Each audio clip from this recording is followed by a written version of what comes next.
नमस्कार मित्रों, आप सभी का स्वागत है हमारे YouTube चैनल लक्ष्मी जी में। आज हम अनंत चतुर्दशी की व्रत कथा सुनाएंगे। आप हमारे चैनल पर नए हैं तो चैनल को सब्सक्राइब कीजिए, बेल आइकन प्रेस कीजिए। अनंत चतुर्दशी व्रत की कथा।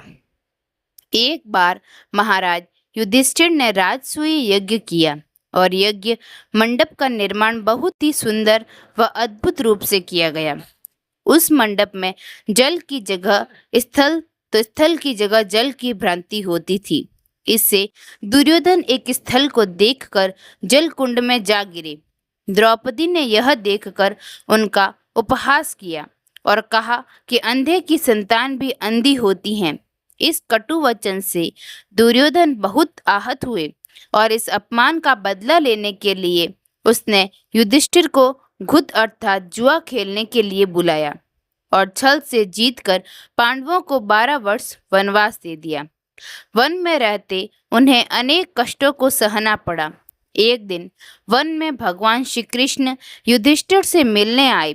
युधिष्ठिर ने उन्हें सब हाल बताया और इस विपदा से निकलने का मार्ग भी पूछा। इस पर भगवान कृष्ण ने उन्हें अनंत चतुर्दशी का व्रत करने को कहा और कहा कि इसे करने से खोया हुआ राज्य भी मिल जाएगा। इस वार्तालाप के बाद श्री कृष्ण जी युधिष्ठिर को एक कथा सुनाते हैं। प्राचीन काल में एक ब्राह्मण था। उसकी एक कन्या थी जिसका नाम सुशीला था।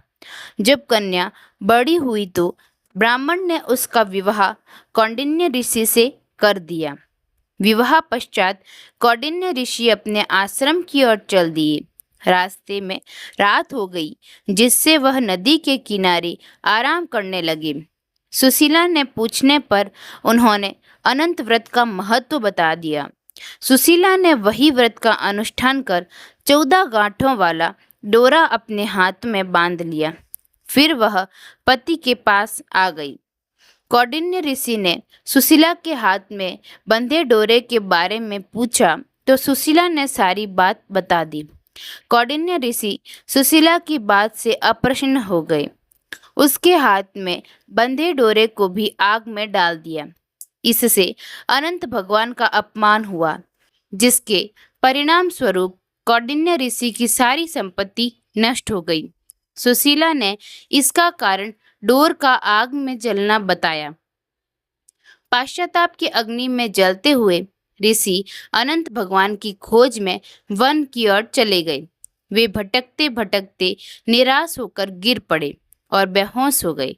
भगवान अनंत ने उन्हें दर्शन देते हुए कहा कि मेरे अपमान के कारण ही तुम्हारी यह दशा हुई और विपत्तियां आई, लेकिन तुम्हारे पश्चाताप से मैं तुमसे अब प्रसन्न हूँ। आपने आश्रम में जाओ और 14 वर्षों तक विधि विधान से मेरा यह व्रत करो। इससे तुम्हारे सारे कष्ट दूर हो जाएंगे। कौंडिन्य ऋषि ने वैसा ही किया और उनके सभी कष्ट दूर हो गए और उन्हें मोक्ष की प्राप्ति भी हुई।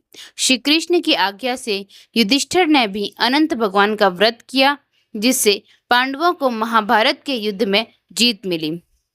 अनंत भगवान की जय।